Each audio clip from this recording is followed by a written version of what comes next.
I'd like to welcome everybody to the first Fortean Buzzkills and Rich Roundtable, number 1, with Astonishing Legends here. We wanted to do a little bit of a lighter show this week since everything else in the world is dark, including our show last week. So we wanted to get together and talk about some current paranormal topical events and also what's going on in our own personal lives. And that's the driest introduction of all time. So I'm going to be quiet now. And also, we're recording video of this on Zoom, which we will make available at least on Patreon. I'm not sure if I'm going to put it anywhere else, but we'll see. I doubt even that after we actually review it later. Yeah. Come on, who doesn't want this? Everybody but your surprised. Mom? Yeah. So at this point, we would definitely like to welcome back Rich Hatem and Rob Kristoffersen, who have both been on the show before. You guys, everybody knows Rich is the screenwriter, has been on the show a bunch, and he adapted the Mothman Prophecies. He also writes for Titans. He is best friends with Bender. And we'd also like to welcome back Rob Kristoffersen from Our Strange Skies, among other shows. Both of these guys very prolific in many ways, on podcasts and otherwise. And so hello, guys. Welcome back to the show. Thanks, man. How's it going? It's going good. Bon Jovi has been standing over my shoulder for a while now, which those of you who don't have video can't see. I just wanted to make it a little more. I'm still working on designing a set. Yeah, and this is as far as I've gotten. You're on radio essentially, so your descriptions of visual things. Yes, I know that. Don't talk down to me, Forrest. I'm well aware of how it works.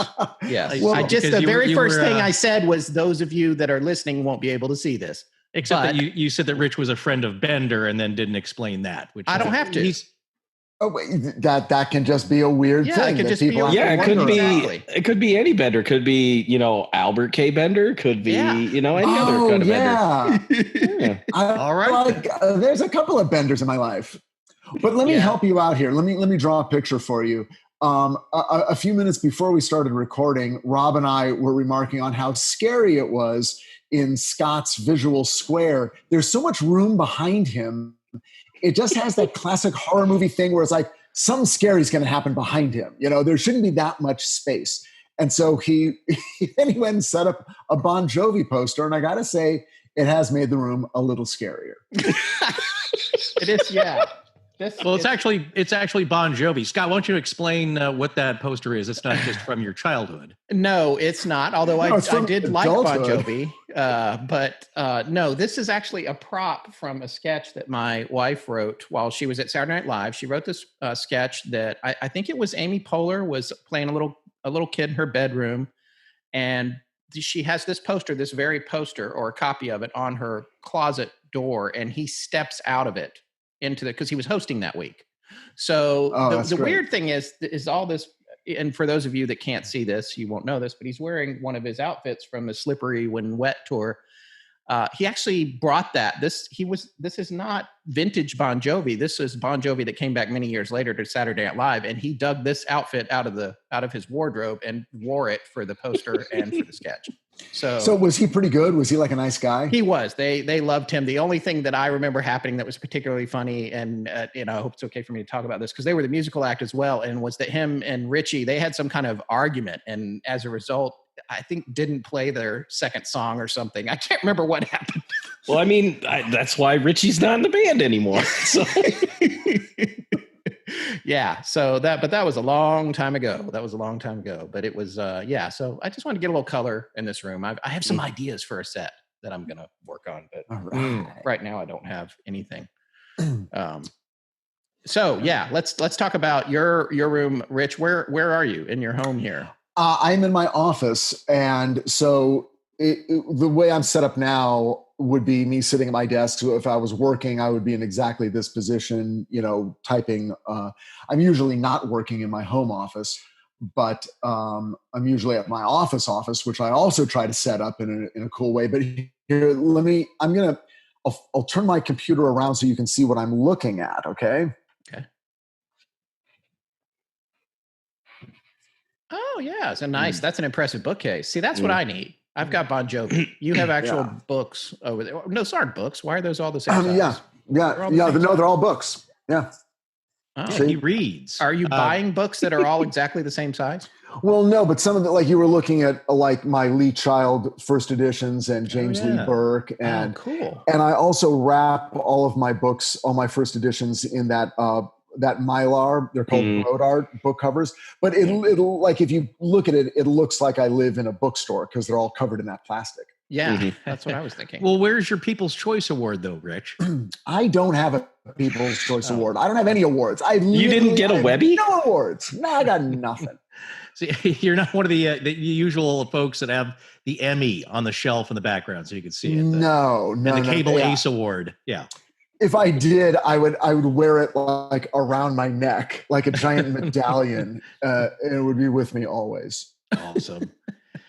We entered. Was that the Webbies? We entered this year for the first time, and it's like it's promptly canceled. I mean, they're still doing it, but like no one's going anywhere now. For podcasts? Yeah, for podcasting, and it's. I've been meaning to do it for a couple of years, but it takes you have to fill things out and send things in, including money. And I was just like, okay, we'll do that this year. And now coronavirus. So isn't that the one award show that you could do remotely? Yeah, it does seem that way, doesn't it? It does not really need a ceremony in an auditorium. Yeah, maybe not.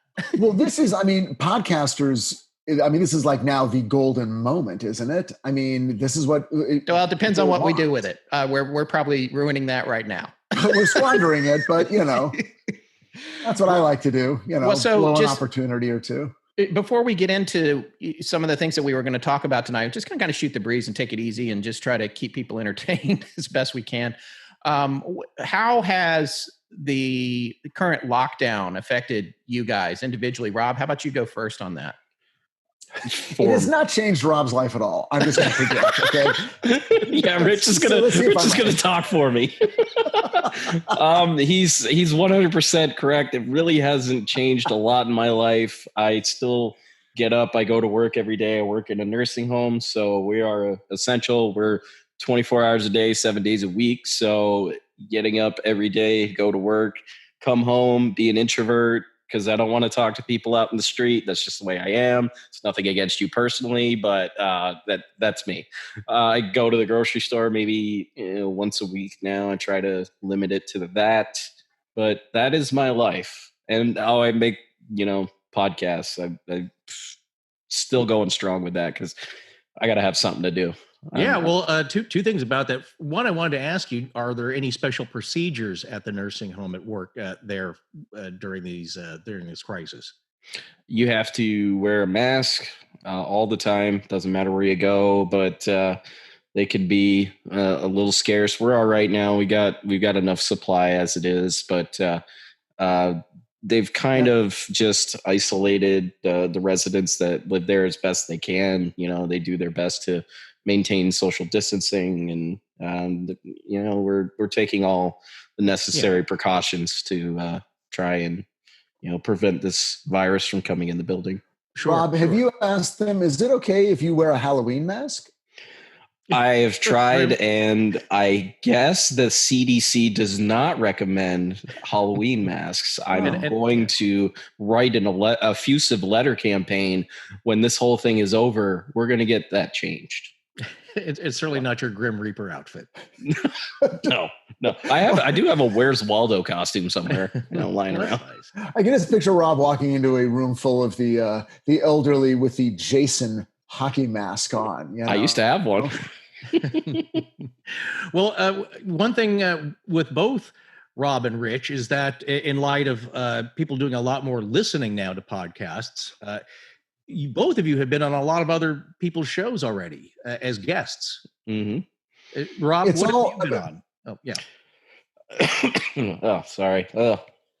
Yeah, I'm acid reflux is terrible, but I have been on I had planned to take the month of March off because I had just like overworked myself, and then this virus hit, and I was like, no, I got to do something. I can't just sit back and do nothing. So before I decided that, I ended up appearing on the podcast based on a true story to talk about the first season of Project Blue Book, which is, it's a fun show on the History Channel. I've been on Chris Williamson's Me and My Friend show. We got to talk about UFOs and all sorts of fun stuff. I've been on a few different pods, so not going too crazy. I got to talk to some people remotely anyway. Yeah. What was your experience like at Project Blue Book for the TV show, right? Yeah, it was fun because like I basically brought to the table these like the real incidents that these episodes were based on, and some of them are really interesting, some of them are obscure.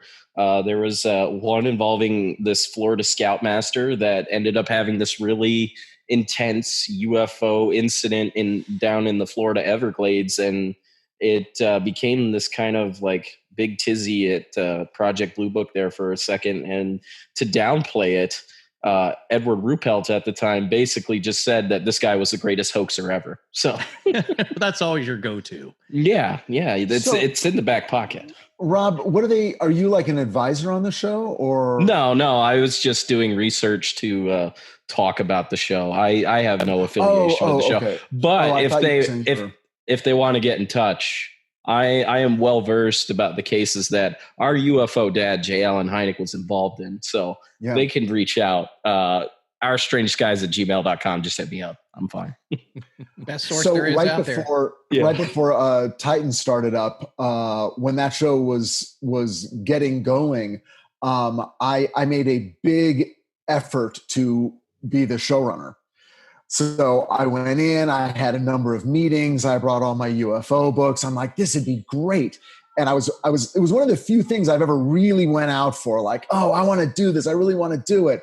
And then the Titans job came up, and it looked like they weren't going to make a decision on Blue Book for a little while. And then I was like, oh, I better just, this probably ain't going to happen. So then I went on Titans in July, and then probably around Labor Day, they found someone to run the show, and now they're doing it. So that's one of those weird things that and this happens every once in a while where it's like, oh, that's the road not taken. And so I look at that show, and I haven't watched any episodes yet because I'm like, I don't know. I'm going to get too emotionally involved with like, oh, wait, I would have done it differently. Why are they doing it like this? No.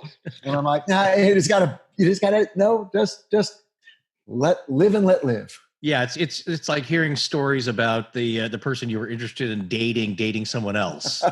Right. What do you mean they went to a tropical vacation? That could have been me. I could have been that horrible boyfriend. Yeah. So, Rich, what's going on with Titans now? Are you guys are in production right now, or what's going on there? No, we were literally, okay. So the schedule was the first day of production for season 3 was going to be tomorrow. Wait, okay. Before you do this, for listeners who don't know what Titans is, why don't you give a brief overview of the show? Titans is a live action, big budget,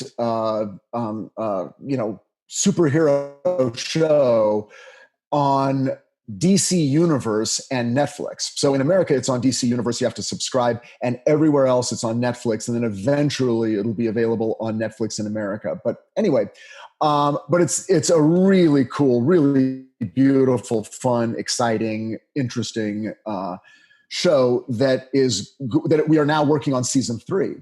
And we've been writing and sort of in the story prep portion of the show for the last couple of months. And we were supposed to start filming in Toronto tomorrow.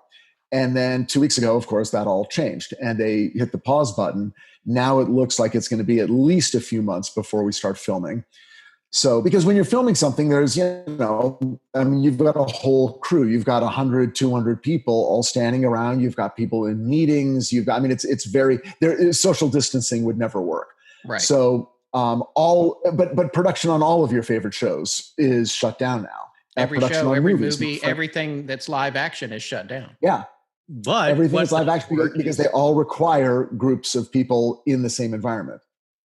Right. But one thing that does work is animation. And I just saw another story coming out of Hollywood that shows like Family Guy and The Simpsons are still going, as well as Scott's wife's Bless the Hearts on Fox. Yeah, she's in full tilt production, working on Zoom just like we are now daily with her writer's room and doing edits on Zoom and all that stuff. I'm just glad she's here with me on the East Coast. We got her out of LA pretty much at the last possible moment. So we're sequestered together as opposed to spread out across the country. But yeah, her show is business as usual.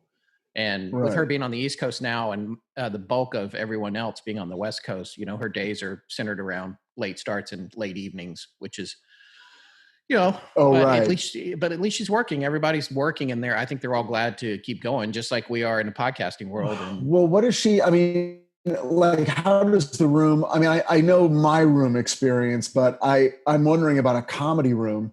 Like, is she finding it more difficult than usual? Yeah, I mean, it's definitely, there's a different dynamic. Obviously, as you know, Rich, from being in a writer's room, it's all about the atmosphere in the room and what mood people are in, because everyone is their own audience. All these people have in the past, they performed in front of live audiences and they feed off that. That's what makes the comedy work. So when you're all split up and you're in these little cubes, it is different. But it seems to still be working. I'm in the other end of the house recording with Forrest. Usually we're running 2 Zoom conferences at the same time a lot of the time. And I hear them all laughing and they seem to be getting it done, which is, it's just strange. I think a lot of them, they're probably just maniacally laughing because they're so freaked out and are glad at least that they're home where they're safe for one thing or another. Because I think the last day they went in the office, they were like, why are we here? It's a bunch of comedy writers.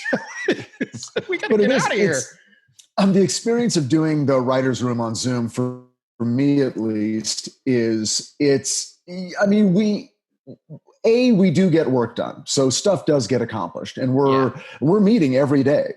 Right. And creating material and then reviewing that material, but working as a room to break new stories. But it is exhausting because it's not, you don't get the energy really in the same way of being in a room with people. At least I don't. No, and I'm sure she doesn't either. So.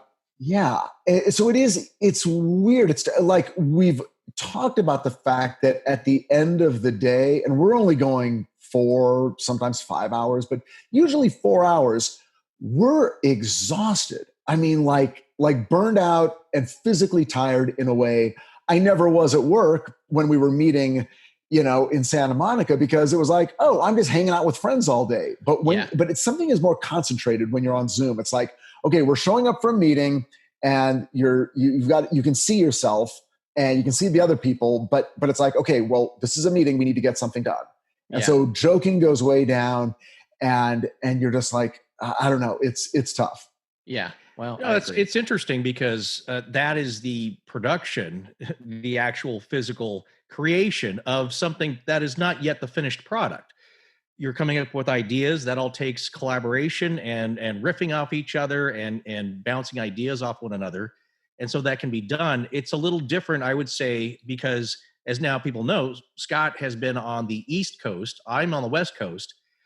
And what we do when we finally get together in the studio we're used to is the finished product. What ends up on mic is what's going out in the air with a lot of heavy editing because we fumble so much, Scott and I do. But that's it. So there's a dynamic there because people ask this a lot. Like, how is it when you're recording remotely between the two of you? Well, I think it's essential, or it really helps for me to see Scott. So that's why we use Zoom, because you do get facial cues, some hand signals. Scott's making He's giving you a couple cues with his hands right now. That's not his face. Oof, yeah. Well, there's all that too. Over video, Skype and Zoom. But you also have some kind of conversational dynamic when you're face to face with people, and especially when Rich was over here, and we did our Orfeo Angelucci and some of the other topics we've covered. There is a conversational dynamic that only happens when you're face to face with people and near them. Yeah. But so there's a little bit of a filter between that. So we're able to do that. But people ask me all the time, is like, well, is it better to be in person? And I think, you lose a tiny bit, but you can still get it done. Yeah. And on that note, actually, just quickly, before we segue over into the stuff that we all love to talk about, I did want to say we've been getting a lot of inquiries from people, podcasters especially, who hadn't had to do distance recording before or trying to get into the game now, which because a lot of people are listening and a lot of people are home where they could be recording. And we're getting tech questions. And I just wanted to quickly say there's a lot of different ways to solve all these problems, way more now than when we started. There's a lot more software now that's geared towards podcasters. And one of the best ones, probably if you're just starting out with distance recording, and Rob, you can even speak to this more than we do, is Zencastr, Zencastr. My first experience with it was a couple years ago. I just used it to record a friend just to make it easier on his end, who was a guest on the show. But then I was a few months ago, I had was exposed to a session for that reality podcast show that I guested on, which it's the I can't remember the name of it, which is going to get me in trouble. So I'll bring that back up. But anyway, they recorded like 10 of us at the same time, and that was my first time using it, and it worked flawlessly. And we're using it now to record Rich because he's technically inept. So that is good. Mostly technical. Well, but you use it a lot, right, Rob? Yeah, I've used it a fair amount when, I'm interviewing someone that generally doesn't have a setup of their own. I'll use that. A lot of the times it's easier as long as you have great internet and as long as you stay on it long enough to make sure that everything buffers again. I also use a program on Skype too, which I used to record with Rich yesterday. Yeah. So that works too. I mean, we record with Pro Tools, which is overkill really for podcasting. The only reason we use it is because we used to edit video and it's more familiar to us. And then to connect our audio at broadcast quality, we use a program called Source Connect, which is what voiceover artists and all these guys use. But it's kind of high end. It's also overkill, but we like it because it's stable and gives you a direct connection to the other end. So I was saying that I want to get something not super expensive, but because I end up going on your show and Rob's show and other shows, where I can, like a microphone or whatever a setup would be that would allow me to sound like I'm right there with you. I know. So that would be great. What's the recommendation? Because I'm probably going to just order it today. Well, the trickiest thing with you, Rich, and this is the case with a lot of people, is that you have a very stripped down computer, so it's portless. Really, it has no ports on it, which makes it a little more difficult. But it's got the audio. It's got that little audio jack. Can I get, like what I was saying to Rob was, I was thinking of getting. There's got to be a USB port that, like, adapter that goes into an audio jack, so I can then take whatever the microphone with the USB. Plug it into the thing, plug that into the thing. Does that make sense? Yeah. I mean, yeah, because you have the 3-ring headphone jack, which Apple has, which allows you 2 stereo channels to listen and then also a microphone channel. And that's what you're wearing an Apple headset now, which is plugged into your computer, right? Yes. So yeah, you can probably get higher end versions of that kind of headset, which might be your best bet really. And then the more money you spend, a lot of times the better they sound, especially if it's like a professional conferencing headset that people who work from home all the time might use, like in customer service or something. That probably would be one of your best bets. Oh, just with a normal audio jack like I've got. Yeah, just with the normal jack. Now I'm sure there's other choices. That sounds very simple.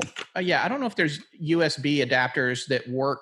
Like my father, for example, he's a headhunter. He helps people find jobs, specifically in engineering, and he has this big crazy headset. But when I talk to him, it sounds amazing. But it's like wearing a pilot's headset in an airplane, but it sounds really, really good. The other thing that's great about it is that the over-the-ear cans like Forrest and Rob are wearing right now, that's good because that keeps the incoming sound from bleeding into your microphone, which can also be a problem. When somebody's talking loud, it comes out of the can and goes into the mic, and I bumped my mic, speaking of which. When it comes out and it goes into the can like that. So I have in-ear monitors, which I just got.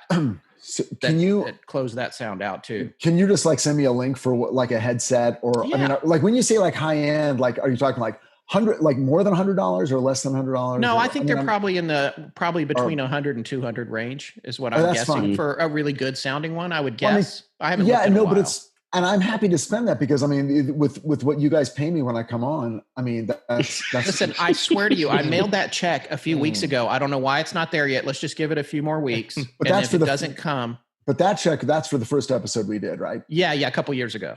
Right. Okay. So that one's, and then the others, I did mail it. Said, but the other ones will come sort of like every 6 months, but not only they're a portion staggered. Of the payment. They're staggered. Right. Because you don't want to, and that's for tax. That's for my taxes. Yeah. If I just want it to be easier for you. Influx of money to the degree that you guys are paying. Yeah, it could change your my taxes get. Yeah, totally. You're gonna have to launder that. Yeah. Well, we're looking into a off the books dark web cryptocurrency to get. Oh right, no, because I would prefer Bitcoin. Yeah. Well, we'll get. But not American Bitcoin. I want some sort of maybe Japanese Bitcoin. All right, we'll see what we can do. Albanian market. Well, here's one thing, a solution that is what I did at home is there are a lot of course now, because of the craze of podcasting, there are a lot of USB mics that are pretty good. Then that means that you can plug the mic directly into a USB port, which I think on the new MacBooks, you'll have a port that comes out that will pigtail, or you can buy an adapter that lets you have several different devices plugged into that one USB or Lightning connector. And what you can do is just get a separate set of headphones or what you're using now, and have a separate mic situation, which is what I do at home. So I have a mic that's ready to plug in. Otherwise, if you have mics like what we use here, because also, and I think it's worth explaining because a lot of people do ask us what we're using. We have Shure SM7Bs, and those are more of a studio professional mic, which you cannot directly plug into a USB socket. You need to go through a digital audio interface. And we use the Duet by Apogee, which then translates that signal into a digital signal that can be recorded by your laptop. So that's another solution there. If people, you don't have to get a headset. That's an all-in-one solution if people are thinking about that. But also, I've heard a bunch of podcasts when we were starting out that use gamer headsets, and it just doesn't. Yeah, it just doesn't cut it for me. And that was one of the first paranormal podcasts I'd ever listened to. It was two guys.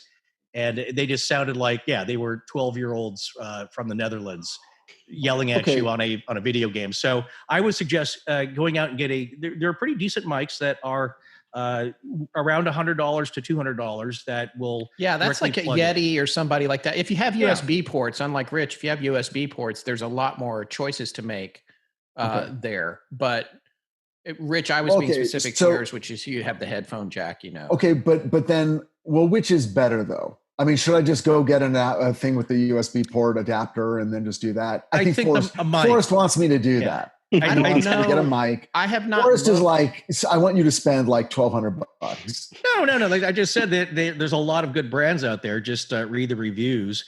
All right. Google reviews, but there's a lot of good solutions, I guess, for what I'm saying for people out there who don't know how to get started. And Yeti is a good one. That's a decent USB ready to plug in mic, and then you'll need some kind of recording program on your computer. Yes, but the important thing to remember in your case, where you only have the mini jack, is that you have to convert the signal from digital to analog, because the mini jack is an analog signal going into your computer, and a USB microphone is a digital signal, and that's why we have boxes, because the boxes are doing the job of. And Rich is You're losing them. You're losing them. Let's go. Clear. All right, let's move on. Yes. We're going to rely on Rich to tell us when the show is getting super boring. He's got to do his whole shebang thing in 30 minutes. That's all right. Forrest, I'm looking at your outline. Wait, I'm not doing any shebang. How dare you with my shebang? I mean, your usual show. It's one of the first terms, which was funny, is that when we had Rich out for dinner, and I think it was Scott's wife was like, "Hey, I'm a 30-minute person. You're an hour person." So that's the length of the show is that it's a lot different than how you write, and because you have to accomplish some goals by the end of 22 written minutes or whatever it is for a half-hour show, as opposed to we have a whole hour here, and if you look at us, it's like no, we have we try to keep it under 3 hours. So, well, that's a question, Rich. Actually, for Titans, you guys, since you're streaming, do you have to worry about like later if it's syndicated, like commercial breaks? Do you make each episode a certain length? Because I can't remember. You'd think I would know the answer to that question. And at first we thought we could go long, but then I started hearing, no, we're trying to keep it down to the normal 41, 42 minutes. Yeah, 42. That's what I thought it was for an hour. But then we've done episodes that are shorter, then we've done episodes that are slightly longer. So, but with us, it really comes down to, it comes down to cost, because to do a 59-minute episode where all 59 of those minutes feels justified, then that's a very long script. That's more shooting days. That's more a lot of money. That's just more money. It's like, well, we're gonna need more special effects and CG effects, and then suddenly the budget for that episode is actually bigger. You can't. It's not just like, no, just put in more scenes or just make the scenes longer, because there's a consideration about the length of any given scene. You can't just take a scene that ideally should be about 20 seconds and make it a minute and 20 seconds, because you're going to feel that extra minute and it's going to affect the quality of that particular episode. So the answer is we're kind of a normal show. You're going to get about 40 to 45 minutes of filmed entertainment with every episode of Titans. Right. Okay. That's why I'm glad I make a podcast by myself. This is all way too involved for someone like me. I'm just like having conversations with myself. Hey, buddy, go read this book, take some notes, write this out, go record it, edit it, put it out. I mean, it's that simple. Yeah, that is the luxury of podcasting, is that you, and I think why also people enjoy it, because there aren't any restrictions placed on the length or what's talked about, other than the person producing the podcast. And so you get full thoughts. You don't get things edited down unless usually there's there's a flub or some noise in the background. You get people's full conversations. And, sometimes if you've got a 63-second piece of film, you need 16 and a half hours to discuss it, to decide if it's legit or if it was a guy in a costume, So, well, let's get to that. Scott, is there anything on our topic list? Yeah, I'm looking at your outline here. This is it's an impressive 3/4 of a page, and I don't have much I can say because I didn't get to really prepare at all for this today. I was busy trying to get the new computer to work. So he's been all technical. So what we have here, and this is a beat down reaction, because Scott would yell at me. It's like, this outline is 60 pages long. What are you doing? It's like, well, that's 2 episodes for one thing, and it's just everything you need to say. So just say what's on the page. But here we have 2 pages, and it's just each of our names and one item to talk about each, because we didn't really plan ahead. But there are some things that are happening in the news in the world of Fortean endeavors and interests. And let's start with, since we're doing that, let's talk about the name of our little impromptu group, which is really just assigned to a Twitter DM group that the 4 of us are in. It's called the Fortean Buzzkills and Rich. I would like to know, I can't quite remember how this name came around, but I think we should explain it. Well, let's start by just reminding listeners who Charles Hoy Fort was. You want to take that, Rich, or?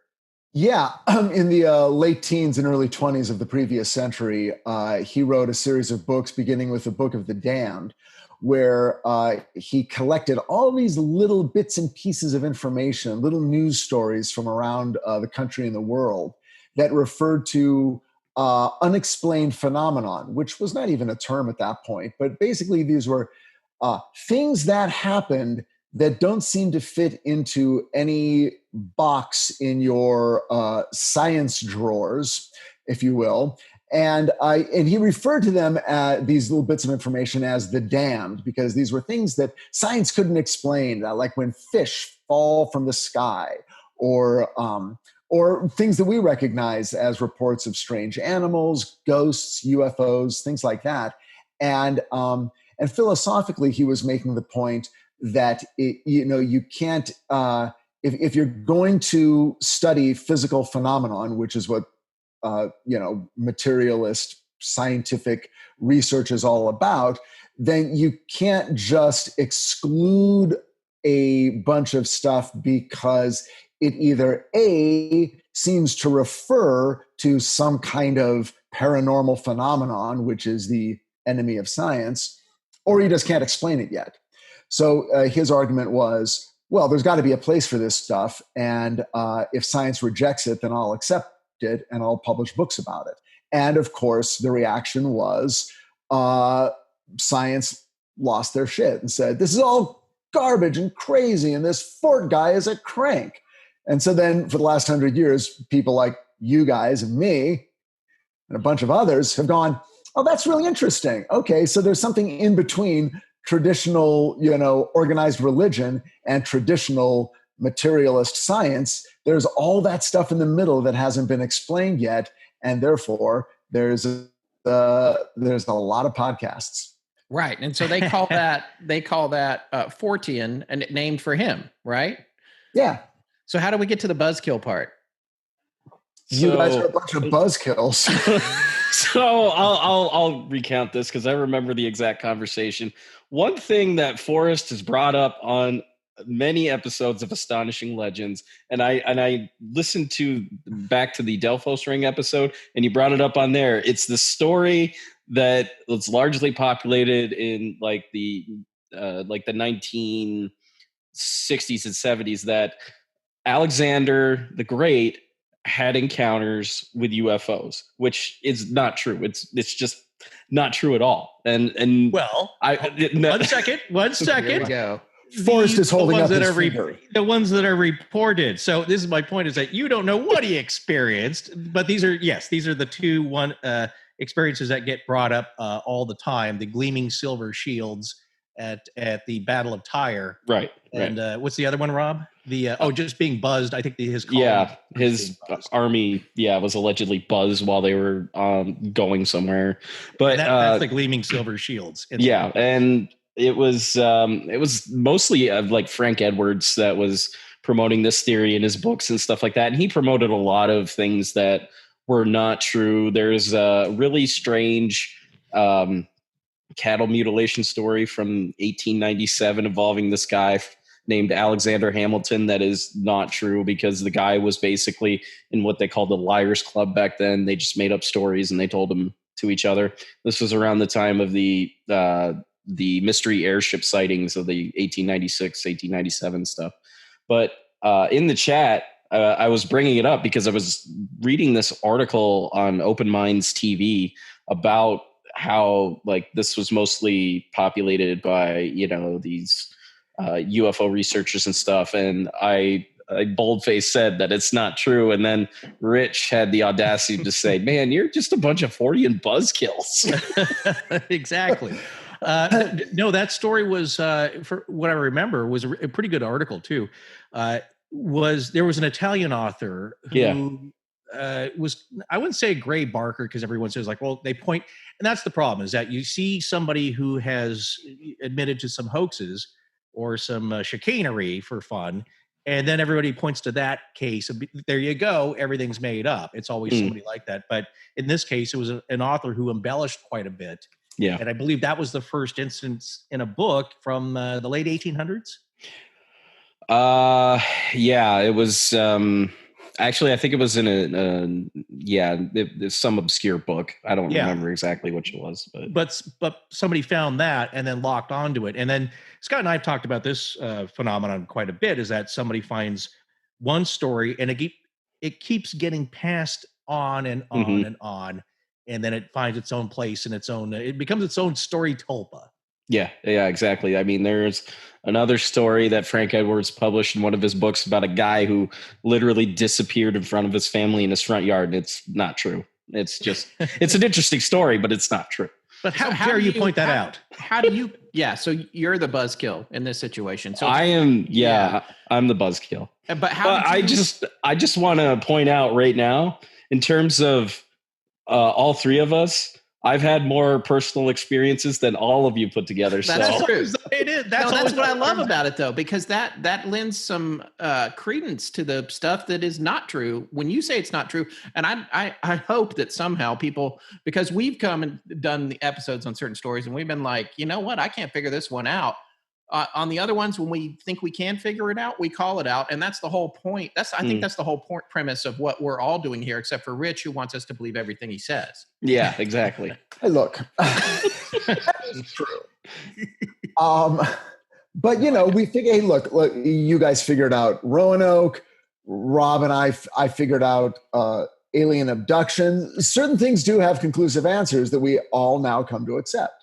Right. Yeah, that's true. That's true. All right. Well, so where are we starting tonight? What are we gonna here now that we're 41 minutes into this session?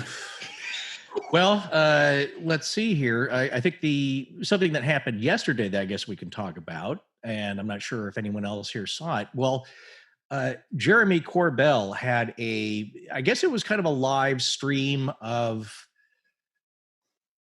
an update, which connects to just serendipitously. I had watched a few nights ago his documentary Hunt for the Skinwalker, which was an in-depth, pretty well done documentary. I found it very entertaining and had a lot of the famous stories, and of course a lot of the interviews with the main players. Colonel Needham, I think, who ran the operations there.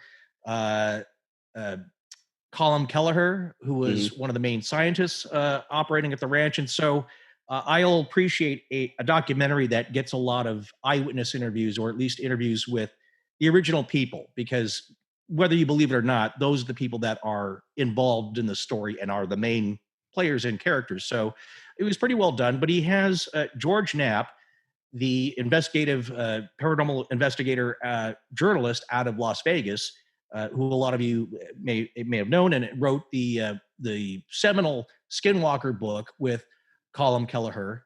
So it's George Knapp, Colm Kelleher, and that is Hunt for the Skinwalker. No, Rob, what is the name of that? Yeah, Hunt for the Skinwalker. Okay, so in this documentary, or I guess in the documentary, he interviews George Knapp at his TV station where he works usually, and he talks a lot about the organizations, the acronym organizations, ATIP, AATIP, the Advanced Aerospace Threat Identification Program, and BASS, the Bigelow Aerospace Advanced Space Studies Program, and NIDS, and all the things that we've talked about.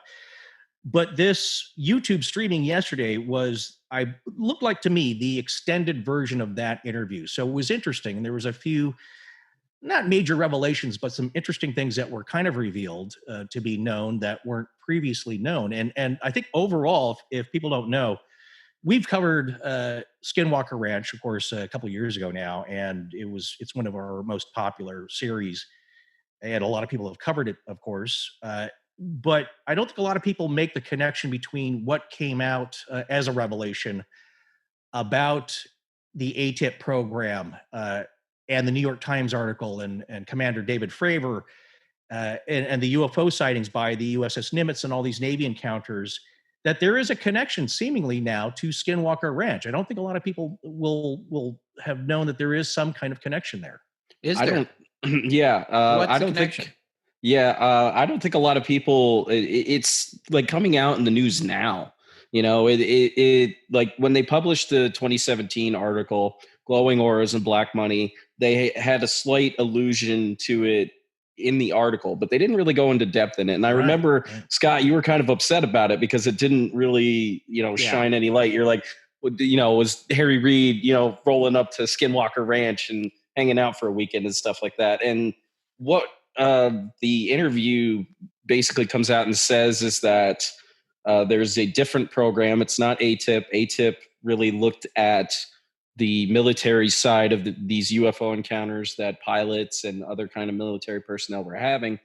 And there is this unnamed other organization within the government that spearheaded the kind of civilian side of it.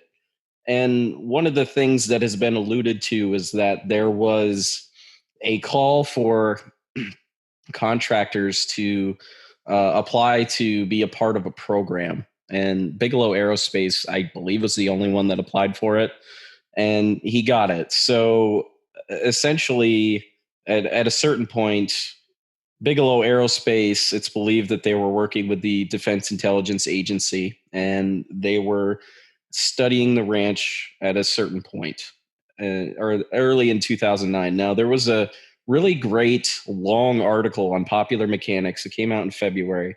It's by a writer named Tim McMillan, and it goes into the nitty gritty of like everything that has come out since 2017 in that article and where we are now. And one of the things that it alludes to is a report. It's called the 10 months report. It was released in 2009, and it has all these revelations of things that Bigelow Aerospace wanted to do, were requesting, and things that they were in the process of already studying. Some of those things included requesting Project Blue Book files that had not been released. Some of it was wanting to set up almost like a medical task force to study people who had had close encounters with UFOs that had negative health effects or some kind of health effects.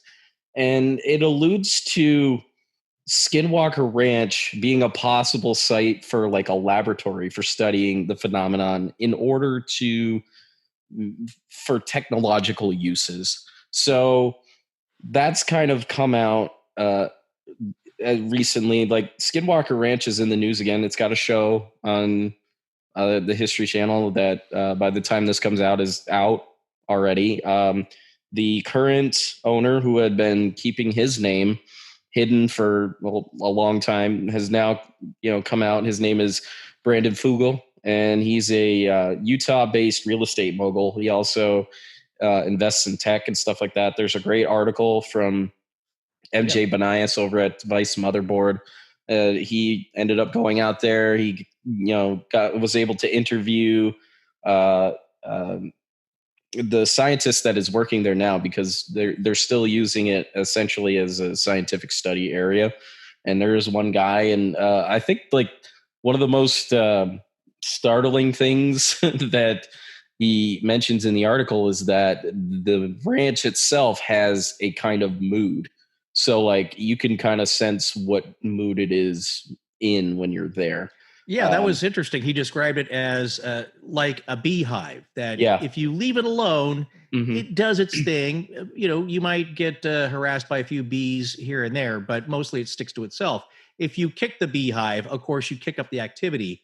And from the documentary by Jeremy Corbell, George Knapp claims it's especially digging. If you disturb anything on the ranch, but especially digging in the ground will usually cause some activity to occur. They tried that on the documentary, and not much happened, of course, on camera. But that's an interesting thing, and an interesting concept is that it doesn't really like disturbance and other things like strangers coming onto the place. It's like an organism of sorts, in that it's or a stray dog. If you're nice to it, you feed it, it gets used to you. There's some harmony there. If it's a stranger who upsets it, then you're going to get some barking, and the activity kicks up. But it was totally interesting. And also in the documentary, towards the end of it, you see a man whose face you don't see. He's shot from the neck down, wearing all black, and he's kind of billed as the mysterious new owner of Skinwalker, and his voice has been pitch shifted down, so it's disguised. And I believe that is Brandon Fugel. Yeah, that is. And he is MJ Banias also did an interview with him. There's another post on Vice Motherboard with him, and they've got a picture of him on the top. And he's just wearing like leather jacket, all that fun stuff. I think the most startling thing that has come from the Corbell documentary and everything that's come out about the ranch is that they allude to the fact that when researchers went on the ranch, when they left, they often took paranormal activity home with them. Well, that's terrifying. Yeah, and that's why we find the ranch, and I think they do too as well. It's not just one thing; it is the kitchen sink of paranormal activity. So, It's everything you can think of all in one place. I think that's what makes it one of the most unique, the unique place known, certainly now, that is accessible, where you can study all different manner of phenomena, and it includes UFOs and such. But like that, what you just described, like so many ghost hunters describe that scenario as well, where you go into a place, you disturb it. If you don't take the proper spiritual precautions, stuff can follow you home. Yeah. I think stuff can follow you home if you don't take precautions, or if you do take precautions too. I mean, certainly at the grocery store nowadays as well. Yes. Yeah. What, are we still talking about Skinwalker Ranch, or have we now moved on? I'm really glad that people are studying Skinwalker Ranch, and I find it fascinating that these big business guys and official government groups are moving in there.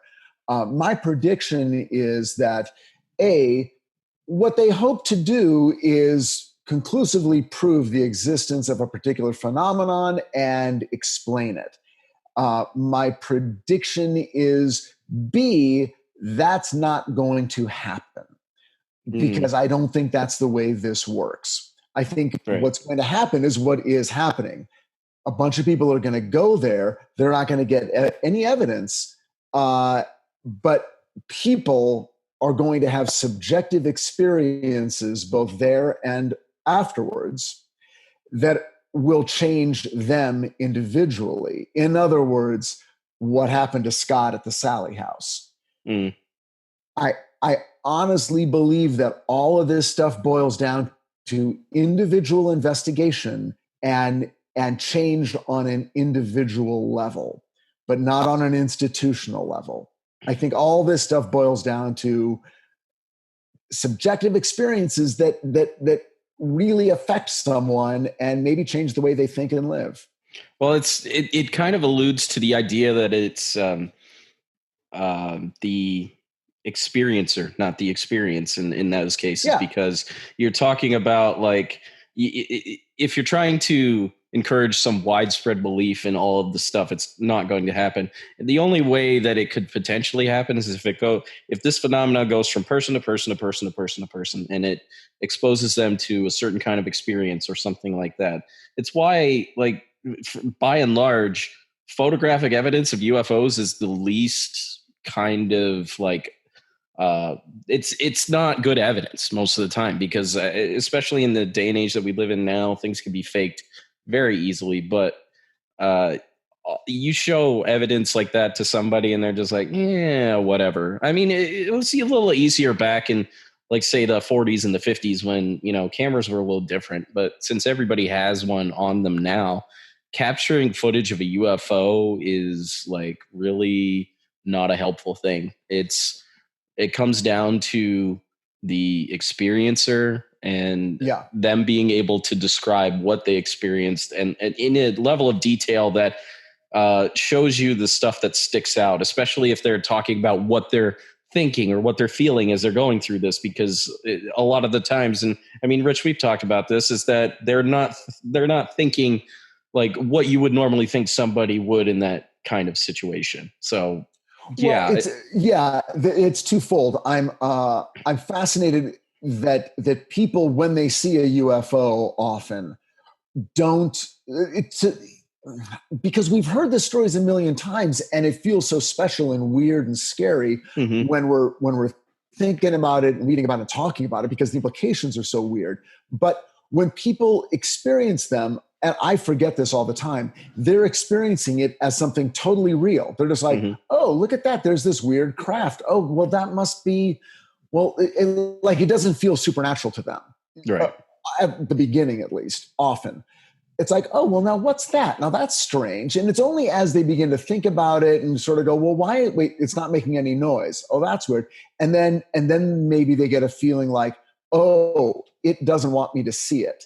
And then it starts to slowly cross a line into a more of a psychic experience. Right.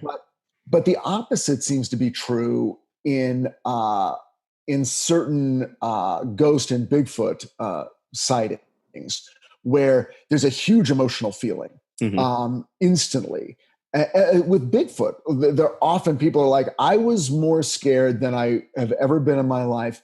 And it wasn't based on, oh, I think it's a bear that's going to kill me. It's like, there was something wrong about this. This is not a thing that is natural and normal. And it filled me with a level of terror. Same thing with Mothman sightings. It's a level of terror. So I'm always in favor of studying the experiencer more than the phenomenon. I think all these, the Skinwalker Ranch, we should be talking to the people and what they're experiencing and how they're experiencing it and what it's making them feel and who are these people who have the experiences. To me, that's the gold that is sitting right in front of us. And it's not a photograph or a videotape of a portal opening between dimensions. Well, and just quickly to make a movie reference, and we make them a lot, but one of the things that's curious about this is when you talk about the experiencer and you talk about the nature of the experiences, and specifically when you go back to Skinwalker Ranch, which had a high trickster component to it, and you come back to that idea that the experiences are custom designed for the people who are trying to measure them. And which is, and that's a whole nother thing that ties in with quantum physics, which I know people throw around and like, oh, they when they can't explain something, they talk about quantum physics, which they a lot of people in our genre do that. But the idea of how observing something changes it, that almost seems to come into play with regard to the things that happen at Skinwalker Ranch. And then Rich, I think you've read, I don't know if you've read it. I haven't read it. I keep wanting to read it. And I wanted to have a show about it, was that book, The Trickster and the Paranormal. Yeah. I have read it, man. It's fascinating, but it's tough. It gets into some weird areas. Yeah. But just philosophical, things that I'm not smart enough to really comprehend. Well, I want to check it out because it's interesting to me how all of that stuff ties together. And to get back to the movie reference I was going to make a second ago, and then I'll throw it back to you guys.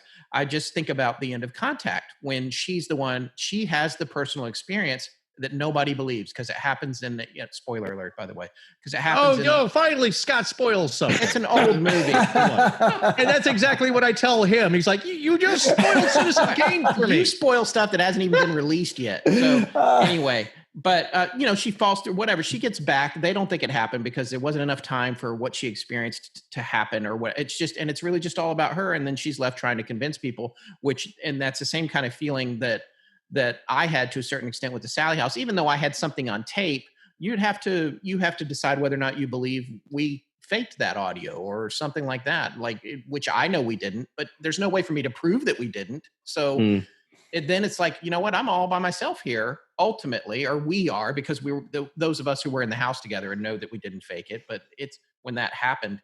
But that's what, and then at Skinwalker Ranch, it's like these guys are out there with their notebooks and the cameras, and they set up the cameras turn off, the thing happens, the camera turned back on.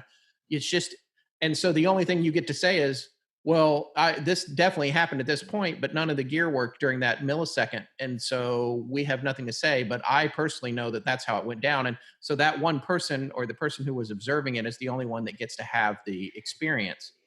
And so, and then coming back around to this whole beehive thing or whatever, that it's an organism, man, that just takes it to a whole nother. I mean, I had forgotten about it. Thanks for bringing it all back. That wigs me out. Of course. Well, that is well talked about in the documentary, the Corbell documentary as well. But I think one thing that's being brought up here that I think is fascinating as far as how you process and register that personal experience is that it's the nature of what you're looking at.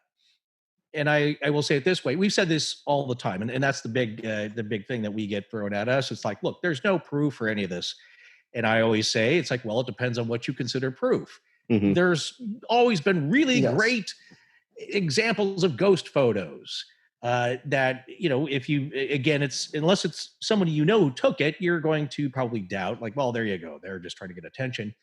And there's always been tons of great UFO shots and footage and all kinds of recordings. And I think it depends on what you're looking at. And I'll explain it this way. If you look up in the sky and you see something that's it's diamond shaped, it's multicolored, it looks like the ice cream cone in Close Encounters of the Third Kind, it's blinking all these different kind of lights, and it zigzags up and down and then takes off at a 90-degree angle. It's like, well, that's nothing that is commercially known in aviation. That's impossible. We don't have that kind of technology. And that's like, well, that's really weird. That's different than seeing a creature that looks like a kangaroo with a human face on it. And that's one of my favorite descriptions, because I've had close friends describe to me things that they've seen that's so weird. Scott has a friend that we've been trying to work around this, getting this on the show as a description, as an anecdote, the Goblin in the Garden, where somebody sees no, probably not at this point, but seeing something, it's like, that's not a possum. That's not a kid playing a prank in a Halloween costume. You're seeing something that looks so real. A good friend of mine, of course, she was a little girl in England, saw what she called the jughead, which was the way she described it, something that had the body of a deer that was striped like a zebra, but its head was cylindrical, perfectly cylindrical. It had a really weird face on it, but it turned and looked at her and acknowledged her as it walked across the backyard and then went into the bushes. And that strikes you so much differently when you talk about the personal experience that you're having with something that's an anomaly. Is that, okay, that's different than seeing lights in the sky. That's maybe different. It's like with myself at Waverly, seeing what looked like a guy cross in front of one of our team members there, James A. Willis, and it looks so much like a regular person, it didn't strike me at all. It's just like, I don't even register it. And then it wasn't until I thought later, it's like, well, where did the guy go? He walked into an empty room, which is totally open, and no one ever saw him again. And we looked at the room and he was gone. So, but it didn't really register because he looked so normal. Right. I think one of the things that I kind of wish like investigators of this kind of phenomenon would ask the witnesses is what they think like UFOs look like before this incident happened. Like, go back before this, because is this phenomenon able to like kind of get into your head and realize what's in there and try to form itself around that? That's one of the most interesting things, because it seems like this phenomenon, whatever it is better at studying us than we are at studying it. It's just a lot more efficient in that way. But I think that's a quote right there. Yeah, right there. I think that's a good point, Rob, because it and here's what you have to remember is that in some instances, maybe a lot of them, it does seem like they are still studying us. And from a lot of UFO encounter reports, it's like they don't quite get it yet. They're still baffled by us. They're still interested. They're still checking us out. And we may be so weirdly foreign to them that people are still having encounters and they're still trying to figure us out. But it is a studying. Yes. Rich is signaling that we should all go on a break here, which we probably should. But the idea is that they're still studying us, and we are trying to as well. But our vantage point is so much lower. They're on Rich's Mothman scaffolding, and he can see up the road 10 miles, and we're stuck on the sidewalk, and we're just looking up, wondering what's happening. Okay, so we got a couple more stories here. Mine's dumb, so we're cutting it. We're just going to go with the three of you have stories. I think, Forrest, you should tell yours first. But wait, what was your story about, Scott? It wasn't really a story, actually. It was you know what I wanted to talk about, and I feel like I brought him up on the show before. It was Clement Vallandigham from Vallandigham, who was the defender who was trying to prove something in court about how a gun couldn't have gone off and it went off in his pocket or something, and it killed him in court. I just love that story. So I just wanted to talk about how asinine that was. But if you want to look him up, it's Clement Vallandigham, Vallandigham. Here, I'll read the little just quickly. I'm going to officially change my name to that. Here, let me pull this up. This Wikipedia page on the death. Vallandigham died. This is from Wikipedia. All credit to Wikipedia, whatever anonymous person wrote this. Vallandigham died in 1871 in Lebanon, Ohio, at the age of 50 after accidentally shooting himself in the abdomen with a pistol. He was representing a defendant, Thomas McGeehan, in a murder case for killing a man in a barroom brawl in Hamilton, Ohio. Vallandigham attempted to prove the victim, Tom Myers, had in fact accidentally shot himself while drawing his pistol from a pocket while rising from a kneeling position. As Vallandigham conferred with fellow defense attorneys in his hotel room at the Lebanon House, later the Golden Lamb Inn, he showed them how he would demonstrate this to the jury. Selecting a pistol he believed to be unloaded, he put it in his pocket and enacted the events as they might have happened, snagging the loaded gun on his clothing and unintentionally causing it to discharge into his belly. Although he was fatally wounded, Vallandigham's demonstration proved his point, and the defendant, Thomas McGinn, was acquitted and released from custody, only to be shot to death 4 years later in his saloon. Oh, so, but the guy got 4 years. Yeah. So, I mean, that's a good attorney. He shot himself to prove the point, I guess. Yeah. But anyway, I think like that came up. Didn't that come up in our the I sheriff? Brought him up before. We've heard that. We've heard that story. Is it's I guess. The Henry Plummer series. Yeah, the Sheriff Henry Plummer. I wonder if what would have happened. I guess I would have liked to have had it happen in court myself, because you're. In my memory, it had. See, and that's how legends become legends. Because I even told it, even when I let it in just now, I told it wrong. But then when I read it, I told the right version. That's the difference with us. We always try to find the right version. All of us, I think, when it comes to telling these stories. Speaking of which, so Forrest, what is your story? You've alluded to this in the past couple episodes, but I don't think you told it on the air yet. Yeah, I thought it was a good time maybe now since we're all coming to the table. And it's not, as far as like, it's not the big finale type of story, but it is something that happened to me personally that usually never happens. It wasn't that long ago either, right? Yeah, this would have been in February. First part of it, I can actually find because I took a few photos, wondering if it would happen again. So here's the setup on this, and again, I think my reaction was I didn't know what to think of it at the time. So backing up, at the end of October, a good friend of mine had passed away, and I had known him and worked with him since 1993, 1992. And a real character, a real sweetheart of a guy named Paul. And he, about the time that I knew him or met him, probably a little bit before that, he found out that he had multiple sclerosis. And so over those years, he'd had MS, and he'd always done pretty well. He was pretty mobile up until the last few years. But his mind was always sharp for the most part. I mean, he was a real character, but an artist, a creative director, good writer. He a fine art painter. He was just an all around artist.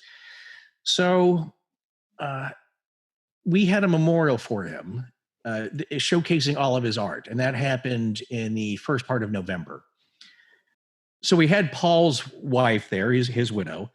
We had another friend of Paul's and ours, who's a music composer, and his wife, and we were just having a nice dinner at their house.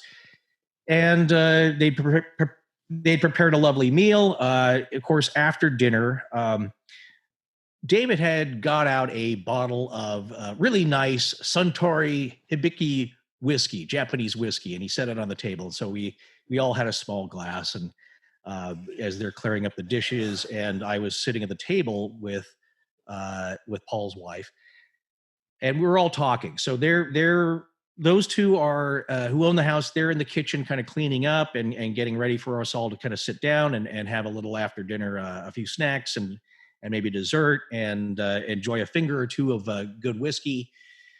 And I'd already poured myself one, and as we were talking, the topic came up about the memorial and like how it was so fun. It brought all of our working cohorts and friends together after probably, people hadn't worked or seen each other for maybe 15, 20 years. And we all came back, and this would all be the corporate media arena. So creative directors and artists and videographers and writers and all these people who would come together to work in this, a lot of it having to do with the automotive industry, and a lot of it was technical. So we would produce large stage events and videos, and this would be production back in the mid 90s to the mid 2000s. And we're just talking about the challenges. Like, man, we didn't have all the stuff that we have now today. Like the things that we're doing the show with right now were so far off that we weren't sure. But we could get by with the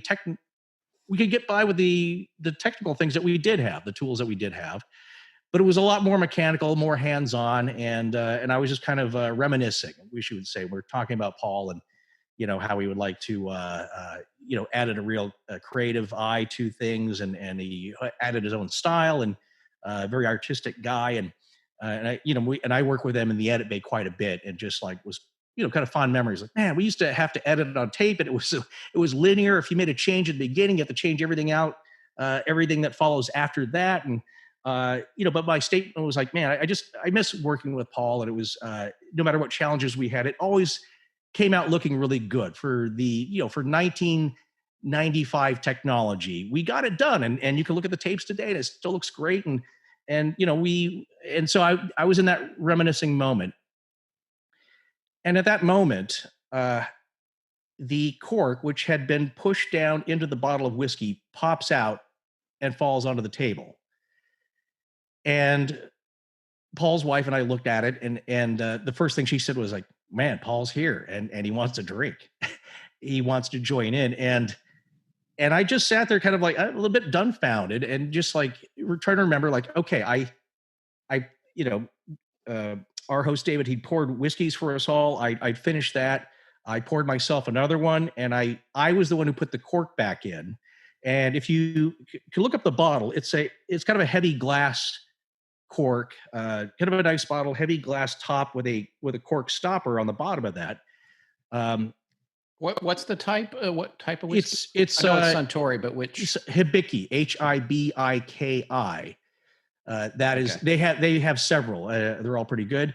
That was the particular brand on this one. And so if you look it up, you can see like it's got a heavy glass top. And I was the one who put the cork back in after I finished, but I was probably going to have another one after that, after we all kind of sat down. So I didn't put the cork in all the way, but I put it in far enough, I would say, to keep it closed. Like if it fell over, I was thinking I'd want, of course, the cork to stay in. Right. And so I was at that moment, I was like, wait a second, how far did I put the top back in? It was at least a third to a half of the way down. Like you'd have to hold the bottle down to pull the cork out. And my reason for explaining that is that I just thought, like, how did that happen? I could understand if you had the liquor in the fridge or in the freezer and you brought it out, it warmed up to room temperature, and the contents, of course, expanded, and that caused pressure to push the cork out. That's never happened to me, but I could understand how that would happen. Or if you would taken the bottle from room temperature outside in the sun, and the sun's heating it up. The bottle had been always room temperature. There was no change to it. And it had that context, and that I might not have thought much about it if it happened on another day and we weren't talking about Paul. But it happened to be at the moment, like, man, I wish Paul was was around, and we were still working together, and wouldn't that be fun? And at that moment, that's when it happens. To me, that's the context that gives it meaning, or more meaning, as if it happened in some other context or some other time. So that so the top falls out. His wife immediately just feels like, oh yeah, he's here with us, because again, that would be a dinner that he would have been in attendance with as well. Later that evening, after that, and of course our host didn't really make much of it. They're just like, look at that, and I didn't really either, because I'm just kind of processing it, trying to think, trying to be very not skeptical, but very rational about it. Just like, well, that was unusual. That corks don't just kind of fall out when they're pushed halfway in. Like there had to be a little bit of force to that. So we had gathered in David's home studio to watch a few shows that he had recorded, and we were again talking about Paul, and I think maybe his wife was talking about, like, you all saw that, right? And then at that moment, the lights flicker in the room, the top, the main light that's in the at the top of the ceiling there, but not throughout the house. So it wasn't a power fluctuation, and it wasn't a power fluctuation in that room, even though there's quite a bit of music gear and recording gear turned on, and TVs. Like, just that light flickered a little bit. And she goes like, there you go. And I didn't really say much. And then towards the end of the evening, as we're wrapping up, and I'm Paul's wife and myself, we're about to leave, and we're talking with David's wife, and we're all kind of standing at the door, and she's seeing us out. We again talked about that incident, like, and Paul's wife was like, wow, it kind of gives me a good feeling, like he's here, like he's kind of it's at a dinner that he would have liked to have been at. He would have certainly liked to have had a glass of whiskey poured for him, and it just like that was so kind of unusual and strange, and we were just kind of acknowledging that. And at that moment, the light in the living room flickers a little bit, but no other lights in the house, just that one that we were nearest. So this is a second light flickering. This is a second. I think it probably flickered a couple of times in the studio when we were talking.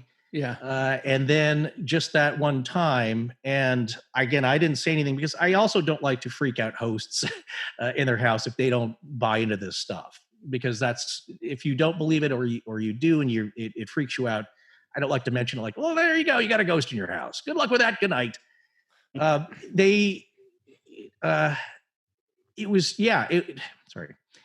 It was just something where Paul's wife had said, well, there you go. It just happened again, like in kind of a way of saying like, well, if you didn't believe the first two times, there it is. We're saying goodbye.